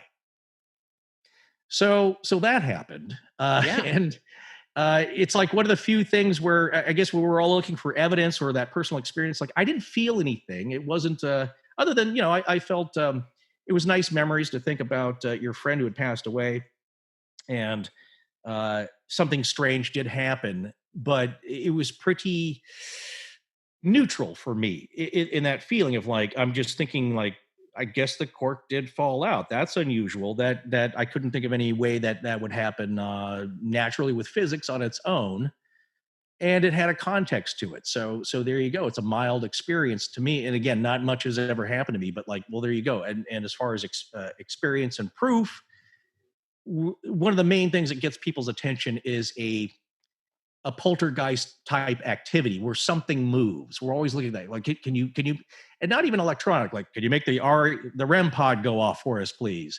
Can you send us an EVP? Can you turn on the child's toy? Because those electronic things are less tangible to us. But when something moves that it wasn't blown by the wind or didn't fall, didn't slide off the table, when something moves on its own, that gets your attention. And that's my story. And that's the rest of the story. I think it's an interesting story. I mean, even if you could chalk up the lighting, the electrical stuff, I mean, you could chalk it up. Well, that's what I'm saying. Something that's on the same circuit or something like that. But the cork coming out, all right. So in terms of physics, which you mentioned, that maybe with a temperature change or a long period of time or something, or if you had only just barely gotten it in there. But it does. If it was carbonated, you know what I'm saying? If there's a gaseous pressure building up inside the bottle from it being disturbed, but whiskey's pretty inert, so it's just sitting in the bottle. There's no carbonation. We had just opened it. It's not like it's 200 years old and we just cracked the seal and the pressure inside is working its way out. It was kind of unexplainable, but it's very mild. You know what I'm saying? It's just like. It didn't spray up into a fountain. The bottle didn't twirl around. The top just kind of fell out onto the table. And maybe this is also significant. It fell out on the table and then scooted about another half foot to get onto the floor. So it was a little bit more dramatic. Not that we saw it slide. Was that? Yeah. Well, because there's a detail you left out. No, because that's kind of a big detail. No. Here's what I'm saying: as far as like how physics works and what we're expecting to see, it didn't slide off the table. It fell out of the bottle. It bounced a couple of times, and then it kind of rolled off the table, or I didn't even notice it. It kind of made its way off the table. Like I said, if it fell, and these are all the cues of how physics works. See, that's how I know it wouldn't. Yeah, if we were at the ghost roadside attraction and that happens, or like I was trying to prank Scott when we were at the Monte Vista Hotel by tying fishing line to a rocking chair. Yeah, which I wish I would have done if I had the time. Then you can kind of expect that. It's like we're just at a dinner here. Nobody did anything, And well, look, the incident had meaning because you were talking about someone who passed on. And then twice later in the evening, when you were talking about that person, something happened that got your attention that's not common. So the meaning of it's pretty clear. But it is funny. It reminds me, Scott, have you ever told the story of what happened in the steakhouse bathroom? Yes, I did. I told that during our 100th episode, Archipalooza series. I told. Oh, okay, great, great. Yeah, I love that one. I love it especially because I've been to that steakhouse. Yeah, you went there, right? Bathroom. Yeah, I went right there. Like that week, I went there, and it really freaked me out. I kind of waited for something to happen, but then nothing happened. Yeah, that was a weird event. And yeah, for those of you that want to hear that story, we did a special for the 100th episode. And Rob, weren't you on it? I can't remember. Yeah, I was there. Yeah. We called it Archipalooza. And I think it wound up being 2 episodes. I can't remember which one I told that story in, but yeah. Well, perfect time to go back. Yeah. And listen to the episodes you've missed. So if you haven't heard Archipalooza, definitely. Because it was, I remember it. It was on the first part. Okay. Thank you, Rob. See, other people know the show better than we do, Forrest. Well, he's a much better post-production person than we are. Well, so Rich, you had a story too, right? Yeah. You want to hear it? Yeah. I mean, we just say you have a story too, Rob. Who wants to go next? I'll leave it up to you guys. Rich, you go ahead. I think mine's a good one to end on. Okay, good. So. Okay. All right. Well, this is a story that was told to me when this is probably like 1979. I think I was 13. So we're going back, decades. But I was going up to spend the weekend at the cabin of some family friends, and I was with my family, obviously. And so this is up in the Crestline area, which is near Lake Arrowhead, right outside of Los Angeles. So as we're heading up, my sort of friend aunt says, "Oh, there's some people up who are neighbors of ours, and they used to live in a house that had a ghost, and maybe you can ask them about it." So later that evening, once we were all up there, and it was after dinner, and I'm a little bit nervous because I'm still a kid, and I'm talking to people who are basically strangers, and they're grown-ups, but I really wanted to know. So I said, "Hey, I hear that you guys had a ghost in your house." And this is a family, I won't give their name, but there was a father and a mother and 2 kids that were about my age. And I will say right away, the dad sort of goes, "I'll let her tell it." And he gets up and moves off to another part of the room and starts talking to other people. Which in my mind was sort of him saying, they had an experience. I did not have an experience, which I later then came to find is common in these haunted house stories. Certain members of the family are like, "Oh, this happened." And others just, "Nope, I was there. I lived through it. Nothing happened." Right. Anyway, having said that, the mom started telling the story, and this is the story she told. And it stuck with me forever, and I've told it a bunch of times to my friends. But it just sticks with me because to me it's very human and very scary and very funny and sad, and it's just kind of got everything. So this house is purchased in California. It's a new house, recent construction. This is not the story of an old creaky Victorian house. And the family buys the house, and the dad is away on business. So the mom and the 2 kids occupy the house, and it's their first day. They move in, they've got some stuff there, and now it's time to go to bed. They all go to bed, and the mom suddenly wakes up. And she has the overwhelming feeling that someone is in the house. Feeling of a presence. And she's never done this before in her life. She sits up in bed, she's staring, and the door begins to open. And 2 dark figures run into the room and jump on the bed. It's her kids. And it takes her a minute to process this, and she's terrified. And she says, what's going on? What are you guys doing in here? And they're like, "We're really scared. We both just woke up. We think there's someone in the house." So she's like, okay, we're all going to stay right here tonight. And the kids stayed in bed with her that night. And the next morning they wake up, and now in daylight, things aren't quite as scary. A couple days later, dad comes home, starts staying there. And in these first few weeks, as they live in the house, the mom and the two kids begin to notice something. Things will go missing, and then they'll reappear. But they'll reappear in a different place in the house.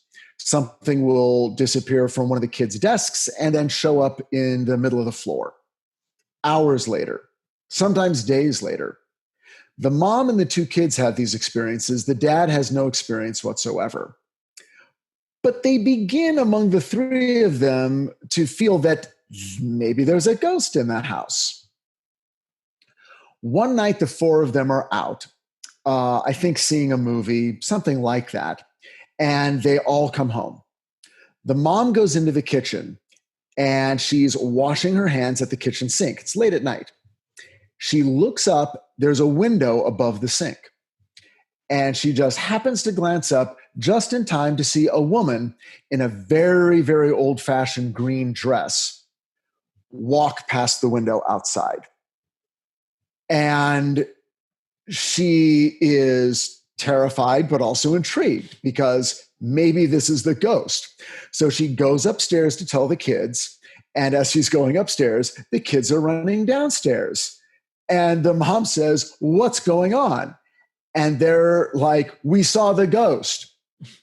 She doesn't say anything. "What did you see?" And the boy says, "I opened my closet. There was a lady there in a green dress." Okay, so now they think there's really something going on. Now it's Christmas time. They have a Christmas party for all of their new neighbors and for a lot of the dad's coworkers. Big Christmas party. And as the mom is moving through the party, she overhears a conversation where one person is talking to another about how this other woman at the party is a psychic and sometimes can pick up on things and is able to communicate with the dead. And so the mom pulls her aside and says, "Hey, this is kind of crazy. I heard what you were saying. And I actually think there's a ghost in this house. And I'm wondering if you know anything about that or could tell me anything about that." And this other woman says, "Well, I didn't sense anything, but if you guys want, let's go upstairs. We'll do an impromptu seance." So during the Christmas party, the mom, this other woman, the psychic woman, the other friend who that woman was talking to, but neither of the two kids go upstairs into an unoccupied room just so this other psychic woman can maybe plug into something. They do an impromptu seance, and what this woman gets is there is a woman here, and her name is Maggie. And she lived in the area somewhere around here, but it was at least 100 years ago, maybe more. So if this story was being told to me in 1979, we're going back to 1879, maybe the 1860s in California. Now they have a name, Maggie. And at that point, they start addressing this ghost in their house as Maggie. And once they do, their communication is facilitated. In other words, the kids will be upstairs in their room doing homework and the lights will go out. And they'll go, "Maggie, would you please turn the lights on?" And then the lights go back on. Doors will open and close late at night when they're trying to sleep. "Maggie, would you please stop?" It stops. Items go missing. "Maggie, I need that back." And then sooner or later, the item comes back. This communication becomes very common and very comfortable. No one is afraid. They have some family relatives come over. Another family stays with them for Easter, and they don't mention anything about the ghost because why would you? Why scare people? But it's Sunday morning now, and they're all getting ready to go to church, and one of their cousins can't find his shoes. Now, everyone in the family, there's got to be 10 people in the house now, start looking for this kid's shoes. Nobody can find the shoes. So mom slips away into the laundry room. She goes into the laundry room because you can contact Maggie more clearly if you stand near an appliance that uses water. I don't know how they figured this out, but they did. So she sneaks off into the laundry room, finds herself standing near the washing machine and saying, Maggie, we're late for church. We really got to get these shoes back. If there's anything you can do, we would really appreciate it. She steps out of the laundry room and she hears some member of the other family that's come to visit say, oh my God. They all walk into the dining room, which is in the middle of the house, a room everyone has walked through dozens of times looking for these shoes, and they all see the same thing at the same time. The shoes are in the middle of the dining room table, pointed toe to toe. Well, this goes on for months. Now it's fall, and the family goes on a vacation. They go to Hawaii, and they have the girl down the street house sit for them.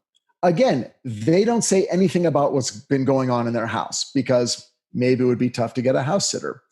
But the teenage girl from down the street comes over and is staying at the house. 2 days into their vacation, the young woman calls them up and says, I'm not going to house sit for you anymore. And they say, why not?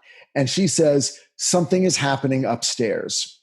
I've been here late at night. I hear doors slamming, lights are going on and off. I'm really, really scared. I don't know what's happening. I don't want to go back to your house. I'm so sorry.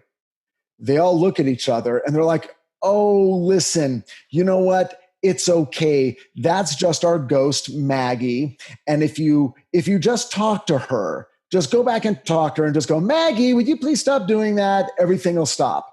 And the girl from down the street says, I'm not going to do that. I'm terrified. And the fact that you guys know about this thing and what it is freaks me out. And I'm not going back. The family, the mom, the two kids start to get really worried. They're like, okay, this is really bad. They're gone for a week. When they come back to the house, they walk in and each one of them immediately knows that Maggie is gone. The house feels different. They call out to her for a few weeks. Nothing. No lights, no doors, no missing objects returned, and nothing ever happened again. That's it? That's the end of the story. So wow. After the house sitter encountered, whatever the house sitter encountered,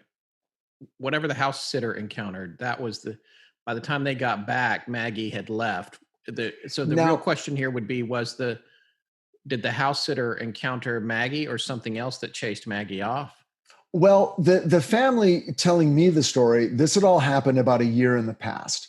And they all understood to them instantly what had happened. They had left. Maggie had gotten used to their presence.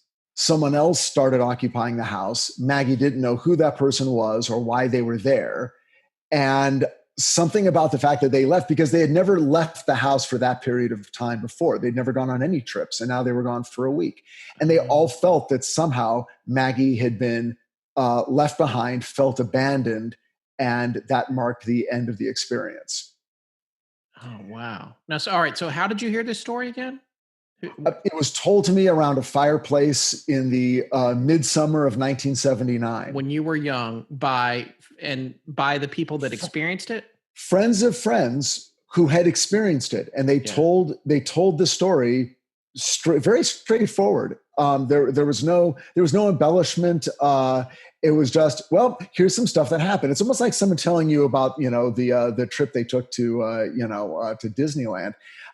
They just reported back what had happened, and they were very open about the fact that, Dad doesn't believe any of this. Nothing ever happened to him, but it was all very real to the other people living in the house. Was this in your neck of the woods?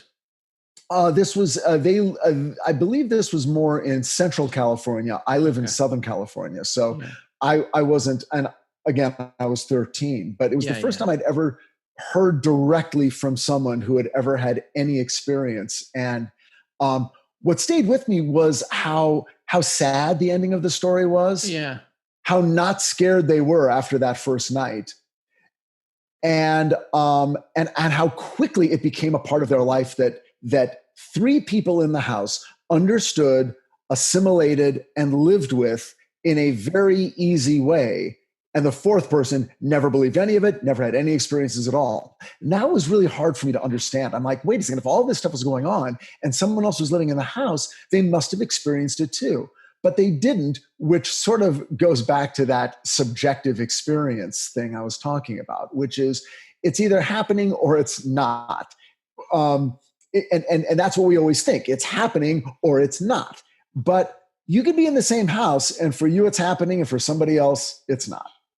There's a connection also, I believe, with occupants, well, within a family, actually. I mean, that was evidenced in the Kukowski intruder episode way back when I love that story. Yeah, Liz Kukowski and her brother Craig had experienced pretty much the same exact thing years apart in 2 different bedrooms of theirs. Their younger sister, who lived at the end of the hall, nothing at all. And it wasn't just the recurring dream that they would both, Liz and her brother Craig would continue to have, other minor things that would happen in the house that they would notice. But the younger sister, like, no, never did. And then, of course, the other interesting story thing is that Liz and Craig themselves never knew that each other were having the same exact recurring dream until years later. And then I'd never heard a story like that. That is amazing. But that to me is as close to proof as you're ever going to get of anything. Yeah, but it's the interesting fact being is, people in a family, and I don't know if it has to do with your willingness to believe or your belief system, or it's something physical or spiritual about the person. But you could be in a tight group and one person just doesn't have it. I've heard that throughout families as well, with odd things happening. And a good friend of mine who was a fraternal twin in a family of 5, this person had a fraternal twin, but was actually closer to an older sibling who was also a fraternal twin, who was not as close with their fraternal twin. These 2 siblings, in an age group apart, one younger, one older, would have all kinds of strange experiences communally between the 2 of them. Things like sending each other the same birthday cards quite often, unknowingly. There was a strange connection, which you would normally think like, well, that's a twin thing, or that seems more likely between twins, and maybe it's not spiritual or paranormal. It's just a biological thing that they share. But oddly, this person was closer with their older sibling, and they both saw their father appear in their living rooms moments before he actually passed away, or a significant amount of time before he passed away, which we now know, or Scott and I at least, that it's a crisis apparition of sorts. But what was interesting is that they both then called each other up like, you're not going to believe this. And the other one says, Dad just appeared in the living room. Like, yes. So you can be kind of a server. You can be quantum. You can appear in 2 different places at the same time, apparently. I had a friend, I've mentioned this on the show before, but I had a friend in college, and we're not related at all. We met in college, grew up different places, different environments. He grew up in the country in the mountains of North Carolina. And I had, when I was young, I lived in Denver and then in North Carolina, a different part of the state. But he and I we were only friends a few years because, geographically we went our separate ways, and we're still friends now, but it's like that thing where we talk once or twice a year on Facebook. But we used to finish each other's sentences. Like, and I know people usually say that romantically. I was not romantically involved with this guy, but he was a very close friend and we hung out a lot, and it would be like almost like a party trick. People would hang around us to listen to us talk. And I always like, hey, this is what it would be like if I had a twin or something. And we were really good friends. And now that I'm back in North Carolina, I've actually been thinking of reconnecting with him, but we used to both marvel at it. like we just never could figure out why. And I haven't in my whole life, all the friends I've had, family, people blood related and not, there's never been that thing. And there was like a weird connection with him that I could never put my finger on. And I always wondered about that. Because when's the last time you connected with this person? Just a couple of, just to say something on a picture on Facebook or something, maybe a few months ago. I don't think he even knows I've moved back to North Carolina, actually. He lives in Raleigh and I'm in Greensboro, just a little over an hour away. He's a scientist in Research Triangle Park. So, but it's strange. We used to talk about it a lot. And a lot of things were different. Like, we have different views on things. We weren't the same person by any stretch, but we weirdly, conversationally, just somehow like, our dialogue between each other flowed as if it was coming from one person. It was really bizarre. But anyway, Rob, if you're listening, hello. Rob took it's a different Rob, during but this, same difference. Right. Speaking of which, Rob, let's hear your story. Let's close this show out. So my story is not personal to me. I've told my stories a million times. So if you want to know them, they're out on on the internet. I did an episode of my podcast. It's called My Personal Experiences. Yeah, I listened. It was fascinating. And again, you'll hear the kangaroo man. Yeah, chills me to the bone. Yeah, I don't like that one. Yeah, that's Our Strange Skies, folks. Yes. For those of you listening that don't know who Rob Kristoffersen is, and no, he's not related. No, not related. I'm not even going to try to get on Ancestry to find out. Yeah. No, well, there's an E and an O. There's a you guys spell it different, I think. Exactly, just one letter off. But what I'm bringing to the table is a couple of UFO stories, and they're interesting for the fact that they involve two motorists in two different towns in Ohio that ended up hitting one hit a UFO and the other hit an alien in the same year. So everything comes back to Ohio. I just want to quickly interrupt. Yeah. It's far and away the weirdest state in the country. I'm just going to say that right now. Yeah, it's very strange. Yeah. It's very strange. But this goes back to 1967, which was a huge UFO flap year. I mean, you guys have covered the Mothman, Point Pleasant, and stuff. But all the extra stuff that was happening at that time is usually drowned out by what was happening in Point Pleasant, West Virginia, in the Ohio Valley, and technically, this was like the U.S.'s third straight flap year. So there are a number of infamous cases from this time. Forrest, you've mentioned the Malmstrom Air Force Base incident, which happened in March 1967, in which a UFO took out the nuclear arsenal offline there. Right. There's the Shag Harbor incident, which happened in October. And before that, there was the Falcon Lake incident in Manitoba, which involved exhaust burns, right? Yes. Yeah. And Shag Harbor is Nova Scotia for people that. Yep. Yeah. But yeah, this is also the year that Ohio residents were hitting UFOs and aliens with their cars. The first you think they'd be able to avoid being a higher existing intelligence. You think they would have a better backup cameras and a better sense about themselves. Yeah, maybe now, but 1967, not so much. But the first incident goes back to March 28th of that year. It's around 2:20 a.m. And 20-year-old David Morris was driving home from work. And while cresting a hill in Monroe Falls, he caught sight of an orange-red glowing cone-shaped object 25 feet high and 12 feet wide, hovering several feet above a field to his left. When he looked back to the road, he could see 4 or 5 short beings that were stocky with abnormally large heads, but he couldn't tell if they were wearing helmets or not. He couldn't really make out a whole lot of details, but they were short. They were between 3.5 and 4 feet tall.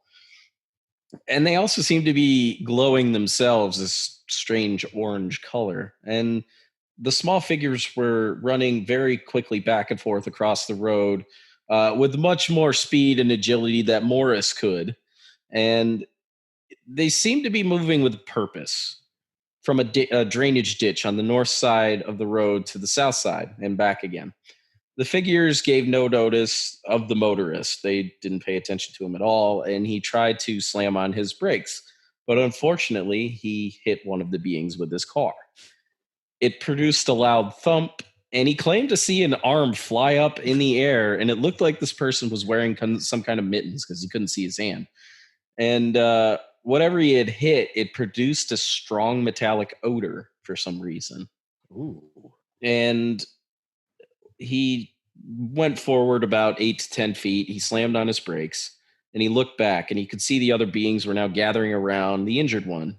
And Morris became very frightened because he came to the realization that what he had hit was non-human, and he was pretty sure that they were going to kill him. So the report states that he, quote, burned rubber and drove away as quickly as possible from the area. And Morris just sat in his house. He was shaken for like a few hours until he finally calmed himself down, climbed the stairs to his bedroom, and went to sleep. Upon later examination, he found a few bumps and scratches on the front of his bumper. The case was reported to the Aerial Phenomena Research Organization, and researchers were able to find evidence. They weren't able to find evidence of the landed craft, but they stated that they could see Morris's skid marks on the road.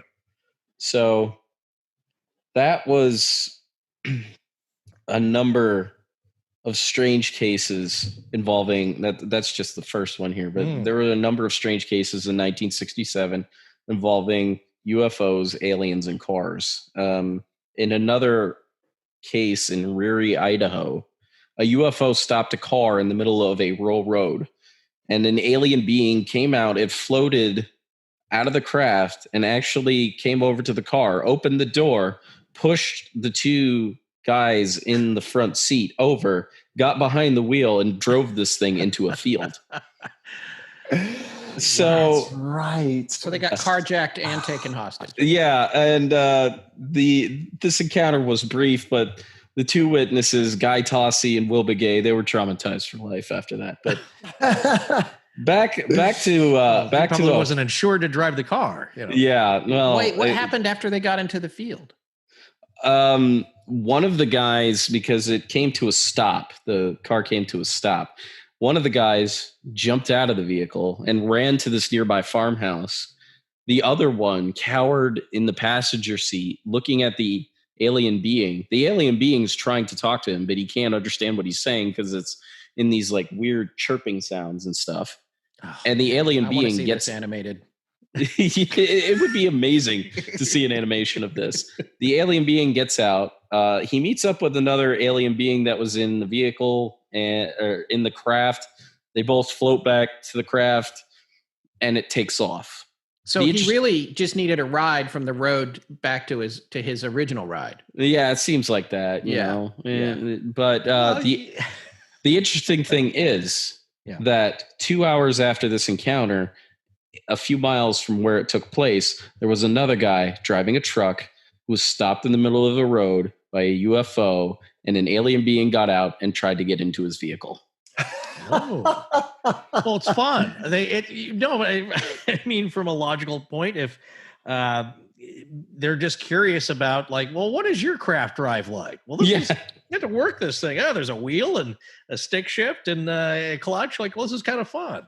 Yeah. Wouldn't you want to fly UFO? Yeah, kind of, but I'd probably crash that thing. It'd be like Baby Yoda trying to fly. But I know it's funny from a. I mean, it's kind of comical, and I'm sure they were frightened. If that happened to you, but it makes sense in that I do, because I have wondered about that for a long time. It's like, are they curious about operating our devices and machinery? Because as much as we would be about theirs and how they work. And you, Rob, from listening to your show, you hear a lot of times about encounters where they will show you. I think you were talking with somebody in a recent interview about that particular part of a story where the person who is taken aboard is often shown how things work in a very rudimentary way. Like, well, this is the control panel, and here's the star map, and this is how some things work, because they figure you're probably curious. Yeah, definitely. And the story, the car stories don't end there. So back in Ohio, Yeah, the UFOs, they just were not done with the motors yet. And on July 13th at 11:30 p.m., Robert Richardson was driving around with his buddy Jerry Quay in the town of White House. And as they rounded a bend, a brilliant blue light sat in the middle of the road. And Richardson, he knew he was going to come into contact with this thing, so he closed his eyes, he slammed on his brakes, and he braced for impact. And the vehicle came into contact with something. He couldn't actually make out a craft of any kind. The light was too bright. But when Richardson opened his eyes, whatever it was that had been there in the road was gone. The two men contacted the police, who really dismissed the account. The state police came out. They were able to find his skid marks in the road, but they weren't able to find anything else. There were no other traces of any kind. But the next morning, when Richardson went outside to examine his car, he found a chunk of metal stuck in the grill. And the hood had scratch marks on it, and part of the chrome on the bumper had been shaved away. On July 15th, 2 days later, he reported the sighting to Jim and Coral Lorenzen, the founders of APRO, Aerial Phenomena Research Organization. And he gave them their phone number and told them to contact him. On the night of the 16th, at approximately 11 p.m., Richardson received a visit from two friendly men. Okay. They drove up in a 1953 black Cadillac, and they stayed for about 10 minutes. They were asking him questions. It was kind of a pleasant conversation. And when they left, Richardson had the state of mind to write down the plate number, and he found that it wasn't a plate issued to any car that he knew of. So about a week after that encounter, two other men wearing black suits that looked, quote, foreign, arrived on his doorstep. They demanded that he hand over the medal and the bumper to him. But he informed them that he had given them to the Colorado Project, also known as the Condon Committee, which had taken over the government's investigation of UFO reports at that time. And one of the men looked coldly into Robert Richardson's eyes and stated point blank, "If you want your wife to stay as pretty as she is, you'd better get the medal back." After stating this, the two men left in a 1967 Dodge sedan. He never saw them again. In March of 1968, tests were conducted on the metal by a man named Roy Craig. He found that the area where the chrome had been stripped away was composed of 92% magnesium. It was unusual, but nothing so out of the realm of the ordinary to really make note of. But it should be noted that the only people that he told his story to were the Lorenzens, a researcher named Nils Paquette, and his wife, and that was it. So somehow these men, as they always do, found out, and they asked for the medal back. And that is the tales of two motorists hitting UFOs and aliens with their cars. Well, did he get the medal back? Did he actually give them these MIBs, any materials that they never came back? They never came back. Said you better get back, and then he did get it back, but they didn't come back. Right. That always seems to be the thing. It's almost kind of an empty threat because they never usually do come back. Or in this timeline. Yeah. Well, that's reality. Yeah, but that's always you're right. That is one thing where they make a threat, and that seems to be the end of it, unless people have disappeared somehow. But you never hear about that. It's just that they make this threat, in a more material way. I have a friend of a friend did go, and this is, this would be like late 80s, early 90s when this person went up to Freedom Ridge, I think, overlooking Area 51. Didn't trespass, just was up on the ridge, and then got a visit a week later from some government-looking men. And in that, you could say, like, well, they were able to see his license plate. Yeah. But the fact that it just seems a little weird that they would follow up on that at all. He didn't do anything. He wasn't taking pictures. He was just kind of, on a day drive around the area. And it was just kind of that empty threat. It's like, yeah, you better not go up there again. It's like, Yeah. I don't intend to. Well, I don't know what you want. It was just kind of weird. Like, you would go that far or send out a regional person to go rattle this guy's tree. Yeah, like, why can't it all be benign? Why can't they all be given us space pancakes? Like, what do we got to do? Solomon, was it? It's Simonton. That's it, John Simonton. Which weren't very good, apparently. No, I was just texting with my friend. I didn't get this out earlier. I think I mentioned it on last week's episode or the last episode of the show, but I was about to get an introduction to Brandon Fugel, the current owner of Skinwalker, and it all fell apart because of the Rona. The coronavirus. So like, I think because my friend that was going to make the introduction for me, who actually knows a lot of people that know him, he's also from Utah, but he currently lives in Kirkland in Seattle, which is like, the original hotspot. And then now I guess he's speculating, he still wanted to make the introduction for me, but he's speculating it might not be the best time because Mr. Fugel is heavily involved and made of real estate, and because of what's going on with the virus, developers and real estate brokers are not in a great spot. So he's like, I could do this introduction now, but you might want to wait. So I think I'm going to hold off for a minute on that one. Well, his approach here, to finish up that earlier conversation, is going to be different, and it ties in with what Rich was saying, in that it's a much different approach to what Robert Bigelow and NIDS, is it National Institute of Discovery Science? Yep. Okay. Yeah. What their research body was doing. And I believe I heard this in Ryan Sprague's interview with MJ Banias on Ryan's podcast, Somewhere in the Skies, where they were MJ Banias was talking about Brandon Fugel's approach and how it's going to be different, in that it seems like NIDS would do more kind of experiments with the phenomenon, trying to get it to react, where they would do things like apparently they'd have like a plexiglass box and there would be children's toys inside, some electronic, to see if they could be interacted with, and then try and record that. Whereas Fugel's point is really more just about gathering data, gathering information. They're not going to try anything that's going to provoke anything. They're not going to poke the bear or the bee's nest. They're just going to try and monitor stuff. Mm-hmm. Yes, Rich, you had a point you wanted to make. No, I'm just showing off my glass. I see. Oh, that doesn't really translate well for the listening audience, but that's what Rich is doing. For the viewers, yeah. I think they know what we're talking about. My wife is afraid of these glasses, by the way. Oh, is she? She really doesn't like the Krampus one. She's like, I don't want. Give me a drink, but not in that Krampus. Well, what's funny is she's like, I'll take I like the one. I just like the one with the two guys. I'm like, you mean Scott and Forrest, because they're little cartoons. Yeah. She's like, yeah, the one with the two guys. I'm like, yeah, that's Scott. You've been on their show. That's them. That's Scott and Forrest. And she's like, yeah. Those two guys. Those two guys.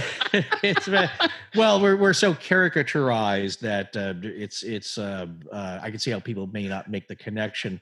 The other one that seems kind of benign is the Disco Wizard one, which looks a little like a Jeffree Star. Yeah, he does a little bit in that realm.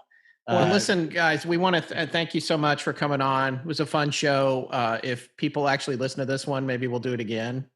Oh, hell yeah. We'll see. Why am I always on the ones where it's like, okay, well, if anyone actually listens to this. I tell you what, Rich, listen, this is one thing, and I wanted to talk a little bit of our inside baseball even during this episode tonight. We do still want to get to, for 2020, we'd love to cover The Hungry Ghost finally, and Vertical Plane.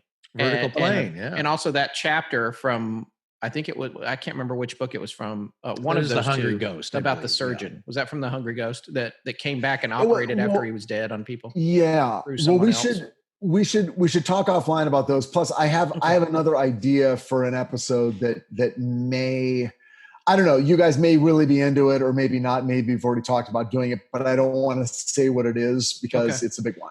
Okay, but it absolutely fits under Astonishing and Legends. So anyway, but we'll talk about it offline. Well, thanks for coming on, guys. It's been awesome. One last thing, as an epilogue thing, Rob, what is that thing that was following the International Space Station last month? That's what I would call space debris. I don't think it's anything. Okay. How do you know? I know. I'm speculating just as much as you are. All right, then. It was intriguing to say the least. I'll give it that. Yeah, absolutely. Yeah, well, thanks, fellas. Rich is doing his Bender impression from Futurama. That's the you guys, you got to check out the video. If you can get the video of this, it is riveting. It is. 2 hours of four dudes. Super. In, 5. Yeah. Bon Jovi. And in spirit, yes. John Bon Jovi, who looks the best out of all of us. But thank you so much again for your time. And I feel a real, in these trying times, I feel a real sense of community needs to be kept up. And you guys have buoyed my spirits this week and into the next. So thank you so much for your time and always interesting conversation. And I hope to do this again, not too long from now. All right. Thanks, you guys. This was great. All right. Thanks, guys. Fortean, Buzzkills, and Rich signing off.